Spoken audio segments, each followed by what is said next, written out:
لمتى سنظل رقودا نغرق في النوم ونشخر وعن الآن.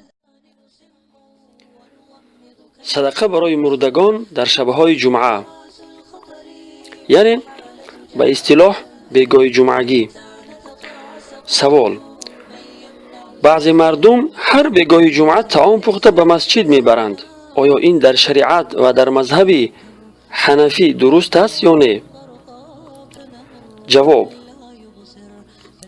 صدقه دادن و بخشیدن ثواب آن برای میت کاری خیلی پسندیده است، چون که میت و مثل شخصی است که در آب غرق شده ایستاده است و یاری کردن او به صورت صدقه به حد توان هر چیز زودتر باشد بهتر است.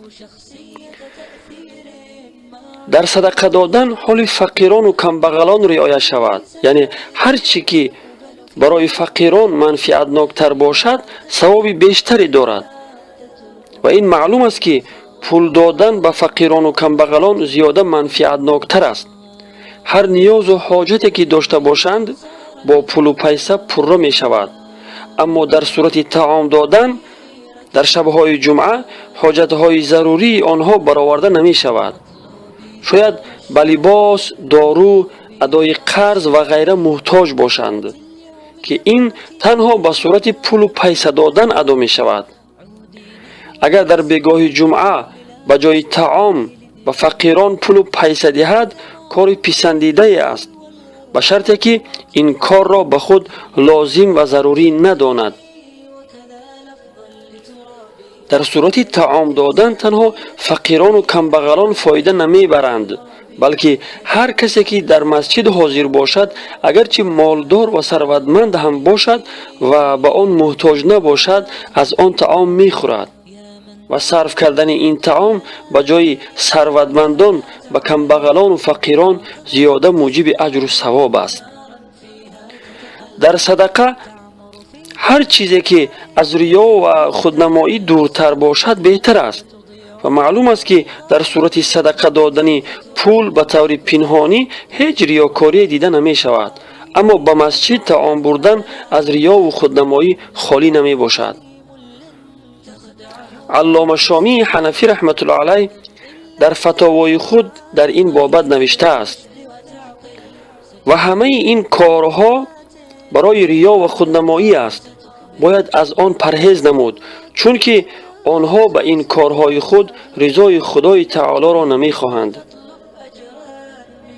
به حواله فتاوای شامی جلد 1 صفحه 664.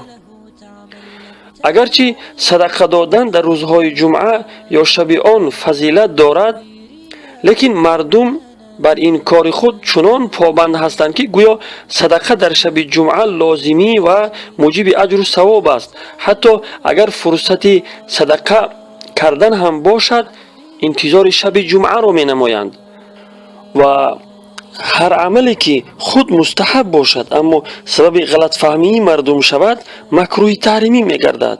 یعنی یک عملی که مستحب است، یعنی که انجام دادن آن مستحب است، ولی مردم آن را غلط فهمی کرده به درجه فرض و واجب گذرانند و آن را واجب و ضروری پندارند،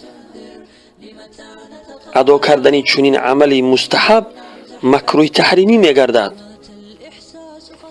علامه شامی حنفی رحمت الله علیه در فتاوای خود نوشته است: سجده شکر یک امر مستحب می باشد، لیکن بعد از نماز ادا کرده نشود تا مردم گمان نبرند که بعد از نماز سجده شکر لازمی و ضروری است و هر کار مباحی که سببگار چنین غلط فهمی شود مکروه تحریمی می گردد.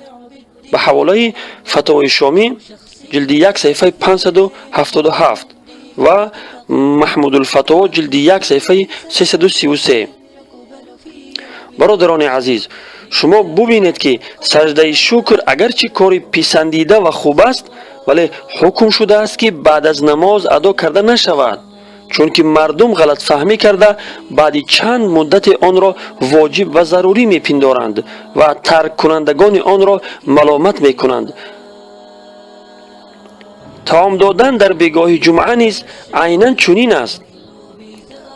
дар солҳои пеш мардум дар бегоҳи ҷумъа садақа карданро лозим ва зарурӣ намепиндоштанд, балки танҳо кори беҳтар медонистанд ва низ таом доданро хусусӣ намедонистанд.